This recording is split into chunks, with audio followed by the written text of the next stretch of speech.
ইসলামের এটা হলো একটা কবরস্থান। আমরা আমাদের মরহুম পিতামাতাদেরকে, আত্মীয় স্বজন, খালা, চাচা চাচিদেরকে আমরা এই কবরস্থানের মধ্যে আমরা শায়িত করে রেখে এসেছি, কিন্তু আমরা এদের একেবারে খোঁজখবর নেই, কোনো নেওয়ার ব্যবস্থাও নেই। কারণ এটা এদের যা আমল করেছে সেইটা নিয়ে কবরে গমন করেছে। এখন এদের একটা মাত্র শুধু আকুতি, কবে কিয়ামত হবে, এদেরকে একেবারে কবর থেকে ওঠানো হবে হাসরের ময়দানে। যদি নসিব ভালো হয় তাহলে ডাইন হাতে আমলনামা পাবে, যদি নসিব খারাপ হয় তাহলে বাম হাতে আমলনামা পাবে। ইসলামী ভাইরা, আজকে এই মহরম মাসে আশুরার দিনে আমরা আমাদের এই মরহুম পিতামাতাদের জন্য আমরা সাদকা করব, গরিব অসহায় মানুষকে আমরা খাওয়াবো এবং বিমারি মানুষের পাশে থাকবো, ঋণগ্রস্ত মানুষের পাশে থাকবো।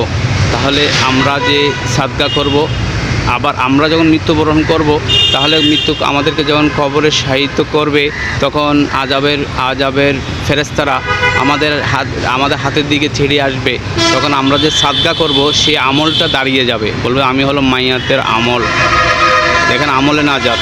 আমরা এই মহরম মাসে 10 তারিখে আমরা সাদকা করব ইনশাল্লাহ।